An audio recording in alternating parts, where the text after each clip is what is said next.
Ya, baik. Selamat pagi. Assalamualaikum warahmatullahi wabarakatuh. Perkenalkan, nama saya Lutfi Adam Harahap dari kelas TT 4606 dengan NIM 110122230095. Kali ini saya akan melakukan presentasi terkait perbandingan antena single patch dengan antena array 3 elemen dan juga 5 elemen pada frekuensi 1,8 GHz. Baik, untuk poin pertama yang akan saya bahas adalah perancangan antena microstrip single patch yang dimana diketahui bahwa bahan substrat yang kami pakai adalah Rogers 588 yang memiliki dielektrik 2,4 dengan ketinggian 0,035 2,6 mm dan juga T-nya 0,035. Lalu frekuensi yang kita seperti di awal itu 1,8 GHz atau 1,8 kali 10 pangkat 9 Hz dengan hambatan dengan impedansi 50 ohm.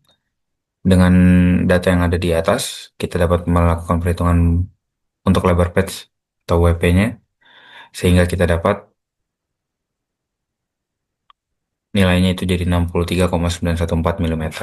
Lalu untuk poin B dan C ini, perhitungan permitivitas efektif dan juga perhitungan perpanjangan, itu merupakan hal yang harus dihitung untuk menghitung panjang patchnya. Jadi kita hitung permitivitas efektifnya 2,314 dan juga perhitungan perpanjangannya 0,827 mm. Dari data ini kita bisa melakukan perhitungan panjang aktual patch atau LP sehingga didapatkanlah nilai LP-nya 53,13 mm. Lalu kita masuk ke dalam dimensi ground, di mana dimensi ground kita akan menghitung lebar dan juga panjang juga. Untuk lebar, kita menggunakan rumus WWP dari data yang sebelumnya plus 6H dari karakteristik Rogers, sehingga didapatkan 73,514.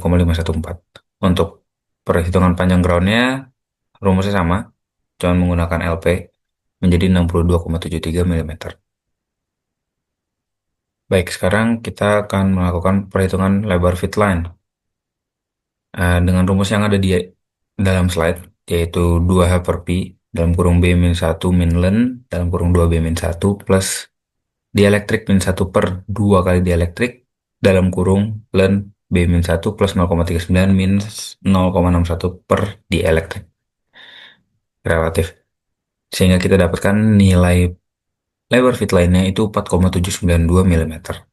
Nah, nilai B yang diperhitungkan dalam lebar fit line ini didapatkan dari rumus yang ada di sebelah kanan, yaitu 60 kali pi kuadrat per Z0 atau impedansi 0 dikali dielektrik relatif, akar dielektrik relatif, yang bernilai 7,645. Lalu selanjutnya kita akan melakukan perhitungan panjang fit line, yaitu rumusnya 1 per 4 lambda D, yang dimana lambda D-nya kita bisa mencari lambda D atau gelombang transmisi, kita cari dari nilai lambda dulu sebenarnya. Kita lakukan dengan rumus kecepatan cahaya per frekuensi mendapatkan 166,67 mm. Lalu untuk panjang gelombang transmisinya kita bisa bagi panjang gelombang yang 166,67 mm dibagi akar dielektrik, akar 2,4 menjadi 107,5 mm. Baik, setelah itu kita melakukan modeling di dalam CST dengan memasukkan bahan yang kita mau dan juga parameter-parameter list yang sudah kita tentukan di sebelumnya. Ini merupakan hasil desain antena dengan parameter list yang telah dihitung. Setelah itu kita akan melakukan analisis untuk di run pada CST Studio Suite Learning Edition. Untuk frekuensi kerjanya sudah tepat di 1,8 GHz, agak melenceng sedikit, cuman ini sudah optimalisasi yang kesekian kali kita lakukan. Jadi kita bisa katakan 1,8 GHz ini sudah cukup tepat untuk frekuensi kerjanya, sesuai apa yang kita mau inginkan. Lalu, untuk return loss kita bisa lihat di S1 parameternya itu di angka minus 32,3 desibel, di mana itu merupakan angka yang cukup kecil untuk angka return loss, di mana eh, ambang batas return loss itu di bawah minus 10 desibel. Lalu untuk bandwidth-nya, di mana antena masih bekerja secara baik di bawah minus 10 desibel itu ada di angka 0,036 GHz yang dimana rentangnya dari 1,781 GHz sampai 1,817 GHz. Nah, untuk phase area sendiri itu ada di angka 1,04 desibel, di mana ini merupakan angka yang sangat baik. 1,04 itu sangat mendekati 1 Dan jika VSWR mendekati satu, maka semakin dikit daya yang dipantulkan. Jadi semua dayanya ditransmisikan. Nah, untuk jenis polarisasinya sendiri, kita bisa lihat dari nilai aksel rasionya itu di angka 15,794, yang dimana berarti ini jenis polarisasi elips, yang dimana perbandingan sumbu mayor atau minornya atau linear vertikal horizontalnya ada yang lebih besar.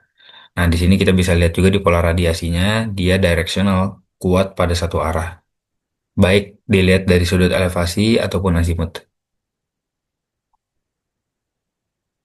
Nah, sekarang kita akan membahas terkait gain dan juga direktivitasnya. Untuk gainnya dia di angka 5,797 desibel dan juga direktivitasnya 6,32322 desibel. Nah, dari sini juga sebenarnya kita bisa lihat efektivitas dari antena ini sendiri dengan rumus gain per direktivitas. Nah, untuk gainnya 5,797 dibagi 6,322 akan mendapatkan efektivitas di angka kurang lebih 90%. Nah, sekarang kita melakukan perancangan nih, antena microstrip susun atau array. Array 3 elemen dan juga 5 elemen. Nah, tujuannya apa sih? Sebenarnya tujuannya di apa cloning gitu menjadi 3 elemen dan 5 elemen adalah untuk meningkatkan gain dan juga direktivitas mm, tanpa mengorbankan parameter-parameter lain seperti return loss, VSWR, frekuensi kerja, bandwidth, dan lain-lain. Eh, untuk metode catunya kita menggunakan T-junction, jadi dari satu port kita hubungkan ke 3 patch yang kita clone, dan juga sama di desain array yang 5 elemen juga sama seperti itu. Baik, sekarang untuk jarak antar patchnya kita menggunakan perhitungan jarak lambda per 2. Kenapa menggunakan rumus ini? Agar tidak terjadi interferensi antar patch pada saat memancarkan sinyal atau gelombang. Di mana lambdanya menggunakan rumus C per F mendapatkan 166,67 mm dan lambda per 2-nya jadi 83,35 mm. Lalu kita juga menggunakan analisis perubahan arus dan fase catu baik di array 3 elemen maupun 5 elemen. Itu fungsinya adalah kita untuk mengatur pola radiasi agar tidak menabrak satu sama lain, tapi tidak me, apa namanya mengorbankan sang return loss, di mana kita bisa lihat di sini S11 pada sudut yang berbeda kita tetap memiliki return loss yang sama begitu. Nah, sekarang kita lakukan analisis kerja antena microstrip array, yang dimana frekuensi kerja, return loss, dan juga bandwidth pertama kita akan bahas. Di sebelah kiri ada gambar yang S parameter 3 elemen, yang sebelah kanan ada yang 5 elemen. Eh, untuk yang 3 elemen sendiri frekuensi kerjanya masih sama seperti sebelumnya di 1,8 GHz dengan return loss minus 31,52 desibel dan juga bandwidth 0,02991 GHz. Ini merupakan angka yang baik untuk return loss dan juga frekuensi kerja seperti apa yang kita inginkan. Lalu untuk yang 5 elemen, frekuensi kerja masih sama 1,8 GHz, return loss-nya di minus 33,28 desibel, lebih baik lagi, dan juga bandwidth-nya lebih lebar 0,0307 GHz. Nah, ini untuk phase wire-nya sama-sama baik, baik di 3 elemen ataupun 5 elemen. Yang 3 elemen di angka 1,05 desibel, phase wire-nya di 5 elemen 1,04 desibel. Ini juga sama seperti single phase tadi sebelumnya, sama-sama mendekati satu, di mana berarti sangat sedikit daya yang dipantulkan kembali gitu. Jadi impedansinya match gitu lah. Nah, ini untuk pola radiasinya baik di 3 elemen atau 5 elemen. Untuk yang di 3 elemen itu polarisasi sirkular. Bisa dilihat dari nilai aksel rasionya di atas 2,33 dalam range 1 sampai 3 dB. Lalu untuk pola radiasinya sendiri dia masih directional. Walaupun ada side loop yang terlihat di situ, cuman masih directional karena dia sangat kuat terhadap satu sisi, baik dari sudut elevasi ataupun azimut. Dan juga untuk yang 5 elemen, ini agak ada sedikit perbedaan di mana sebenarnya ini tetap directional. Kalau misalkan untuk kita lihat, cuman ada kesan bidirectional atau kuat terhadap dua dua sisi. Ya.